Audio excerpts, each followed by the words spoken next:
Meu irmão, minha irmã, a graça e a paz do nosso Senhor e Salvador Jesus Cristo.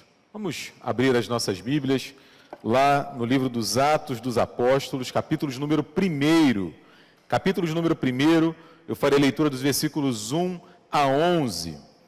Atos dos Apóstolos, capítulo número 1, versículos de 1 a 11, é o texto que nos conduzirá nesta manhã na pregação da palavra do Senhor. Muito bom estarmos juntos, depois de um tempo aí distante, que você que nos acompanha aí também pela internet, que Deus nos dê a oportunidade também de estarmos juntos, tão logo seja possível.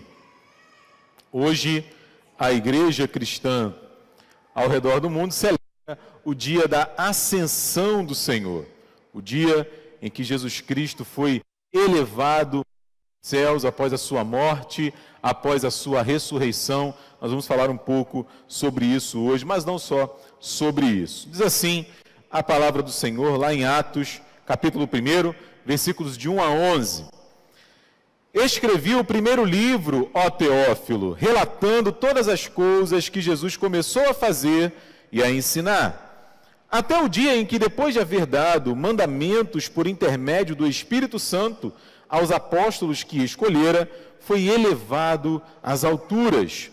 A estes também, depois de ter padecido, se apresentou vivo, com muitas provas incontestáveis, aparecendo-lhes durante 40 dias e falando das coisas concernentes ao reino de Deus. E comendo com eles, determinou-lhes que não se ausentassem de Jerusalém, mas que esperassem a promessa do Pai, a qual, disse ele, de mim ouvistes. Porque João, na verdade, batizou com água, mas vós sereis batizados com o Espírito Santo, não muito depois desses dias.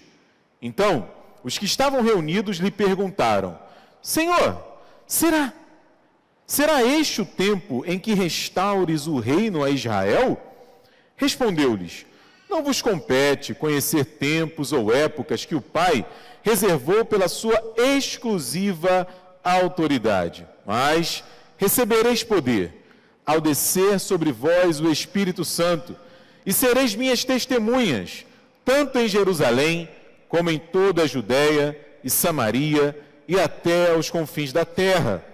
Ditas estas palavras, Jesus foi elevado às alturas, à vista deles, e uma nuvem o encobriu dos seus olhos. E estando eles com os olhos fitos no céu, enquanto Jesus subia, eis que 2 varões vestidos de branco se puseram ao lado deles, e lhes disseram: varões galileus, por que estáis olhando para as alturas? Esse Jesus, que dentre vós foi assunto ao céu, virá do modo textos do calendário de hoje, como eu acabei de me referir, falando sobre a ascensão do Senhor. E aí eu pergunto para você, porque eu acredito que essa deve ser uma experiência sua também, porque é uma experiência minha, de conforme vai se avizinhando uma tarefa, responsabilidade, o nosso coração fica temeroso. Eu me lembro quando eu recebi a notícia que a Bianca estava grávida, eu estava na igreja, estávamos no estudo bíblico, eu, Paulo Henrique e outros colegas, e a Bianca me ligou falando do exame de sangue que havia sido positivo.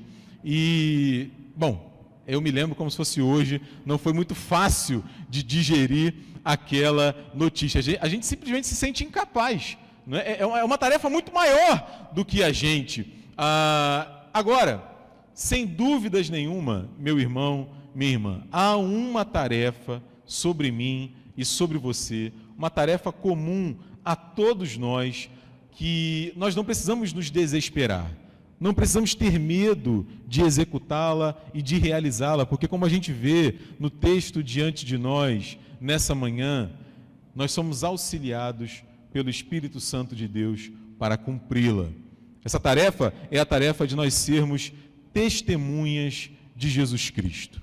Com a nossa vida, com as nossas palavras, com os nossos dons, com os nossos talentos, falarmos deste amor único imensurável, que nos alcançou por pura graça e por pura misericórdia. Por isso, rapidamente, nós vamos entender um pouco mais profundamente esse texto e aí recolher, com a graça de Deus, algumas das suas lições. Se você tiver com a sua Bíblia aberta aí, você vai ver que esse nosso texto ele se divide em duas grandes partes, né, facilmente identificáveis. A primeira parte está nos versículos 1 a 5, quando Lucas, o autor do texto dos Atos dos Apóstolos, ele fala do Evangelho de Jesus, aí numa linha no versículo 1, do ministério de Jesus, do ensino de Jesus, da promessa do Espírito Santo de Deus, e aí dos versículos 6 até o versículo 11, ele traz para a gente esse relato extraordinário que a gente acabou de cantar aqui agora há pouco, falando da ascensão de Jesus, do envio missionário da igreja em Jerusalém, a Samaria, a Judéia, até os confins da terra, e também da promessa da parousia. Parousia, que é essa palavra grega que significa presença, que ao longo da história da igreja a gente se acostumou a utilizá-la para denotar exatamente essa esperança minha e sua, que é a esperança do retorno do Senhor Jesus Cristo. A gente não está na igreja falando de Deus, falando do seu amor, para que fique tudo bem aqui eternamente. Não! Nós aguardamos, como Igreja de Cristo, o seu retorno, a sua segunda vinda, a sua parousia. E aí, entendendo um pouquinho mais esse texto, a gente vê, em primeiro lugar, que a ascensão de Jesus, ou seja, a sua ida ao céu, como a gente viu no texto, para estar ali à destra de Deus após a sua ressurreição, ela é a grande evidência. Ela é a grande evidência para mim, para você, para o povo de Deus, do ministério terreno de Cristo cumprido.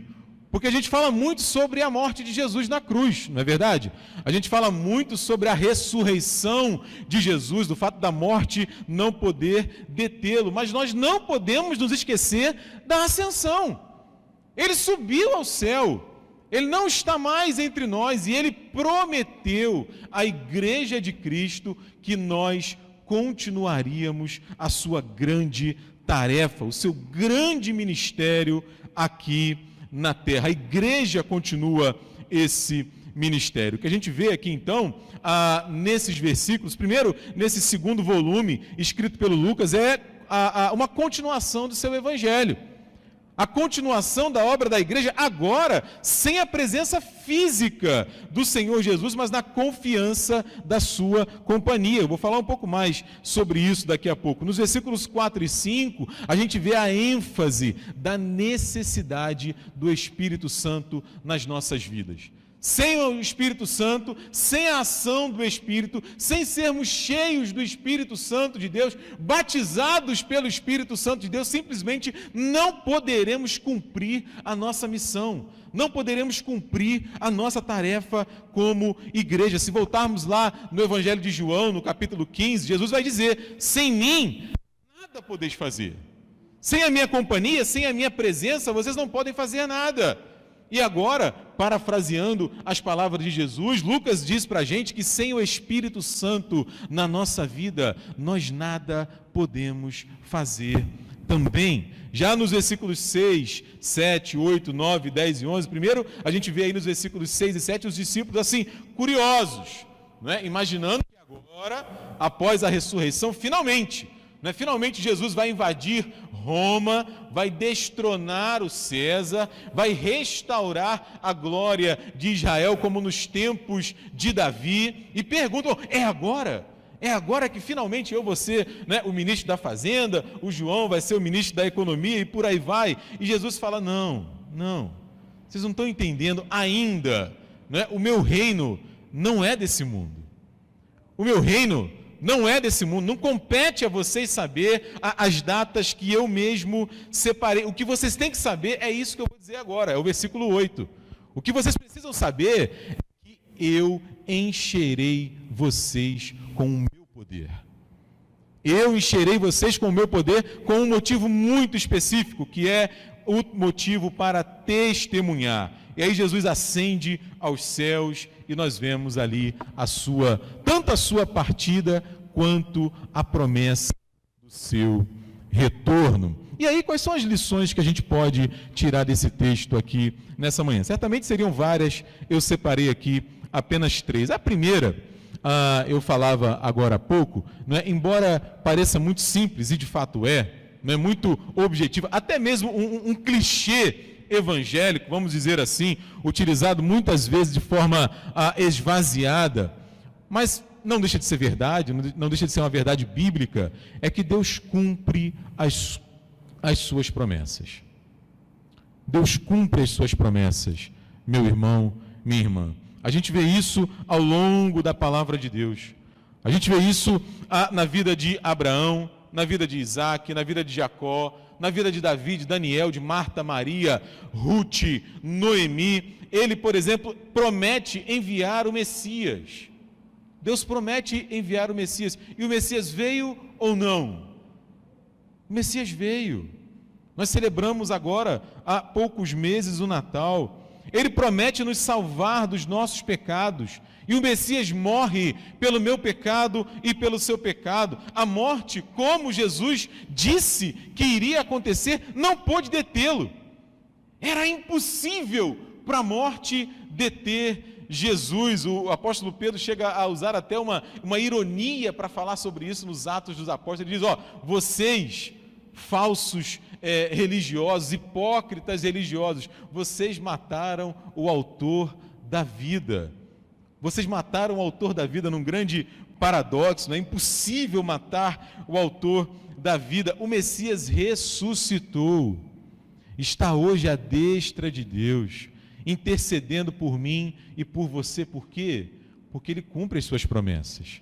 Ele cumpre as suas promessas. Veja, não são promessas puramente temporais, efêmeras, desse tempo, que tem a ver muitas vezes com necessidades legítimas minhas e suas.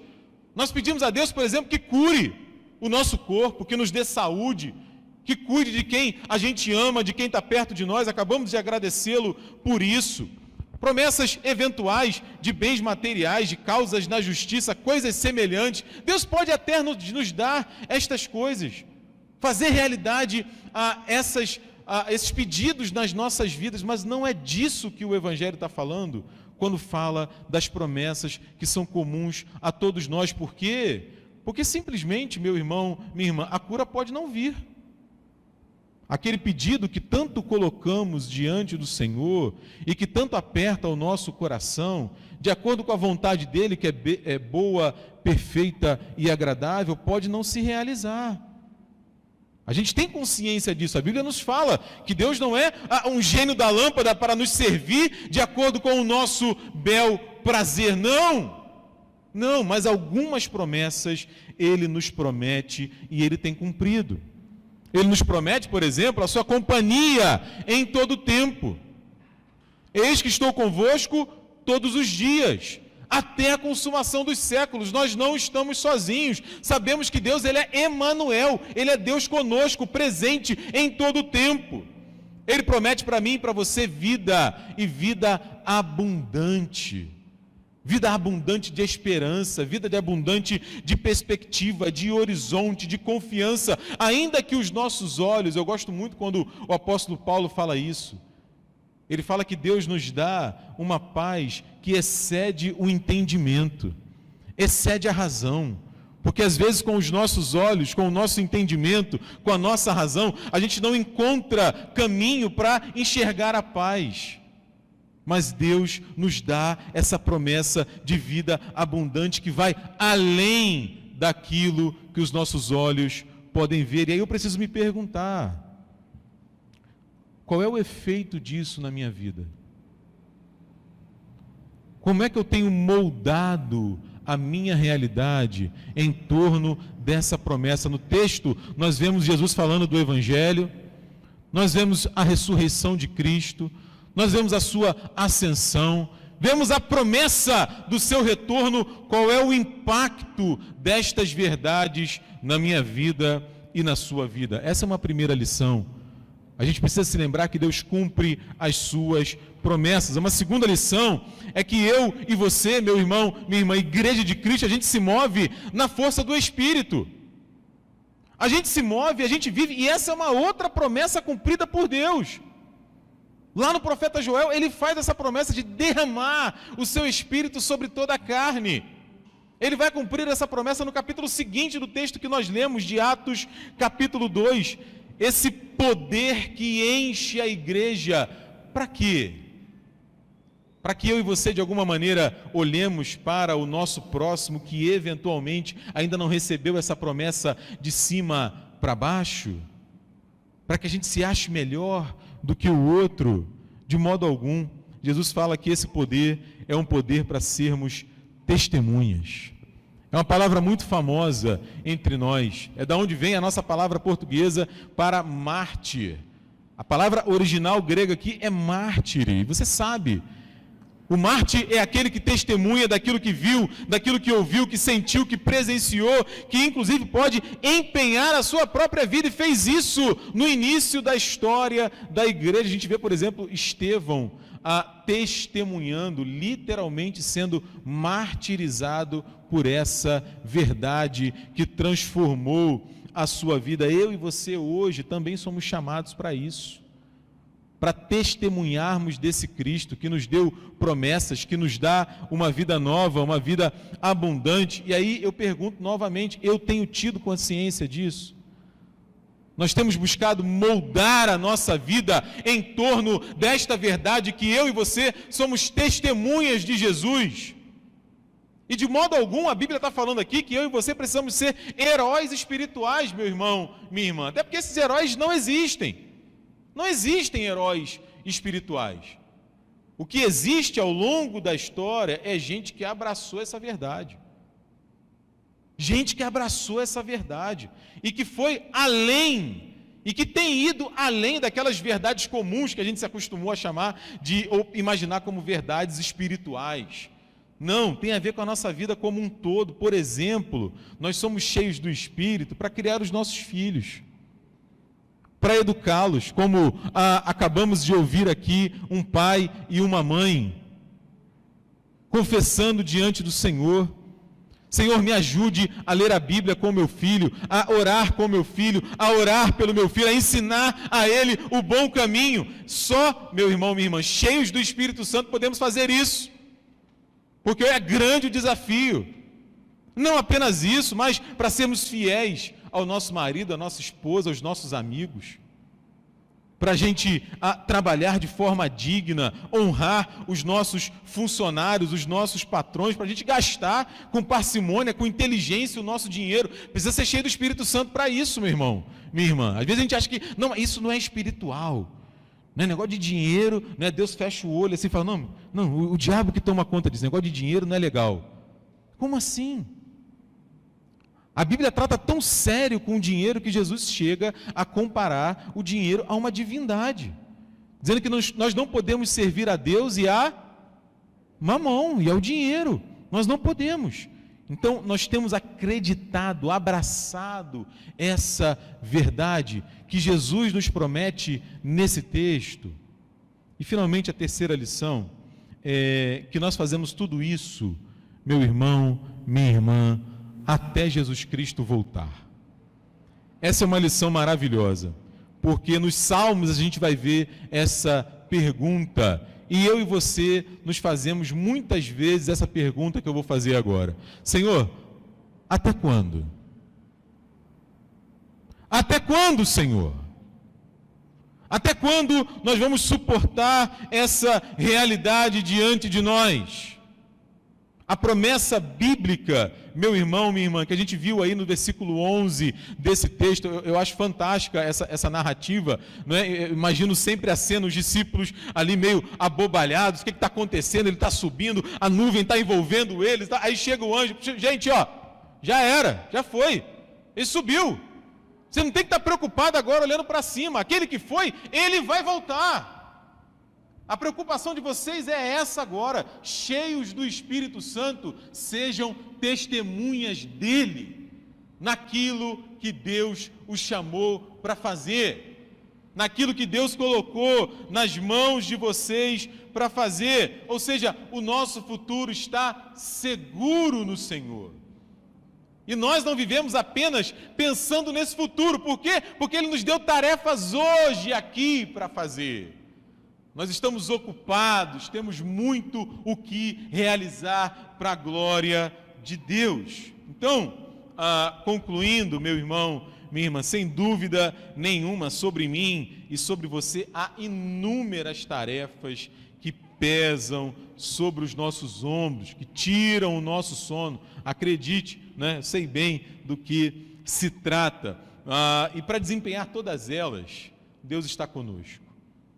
Deus está, como dizia Neemias, fortalecendo as nossas mãos, sobretudo para essa que é comum a mim e que é comum a você também, de sermos testemunhas de Jesus Cristo. Por isso a igreja, ela é essa potência no mundo inteiro. Por isso as portas do inferno não podem prevalecer contra ela, e nós continuamos a confiar no Deus que cumpre as suas promessas, porque sabemos que Ele age através de nós também na força do Espírito Santo. Até quando? Até Ele cumprir a sua promessa e estarmos eternamente com Ele. Amém?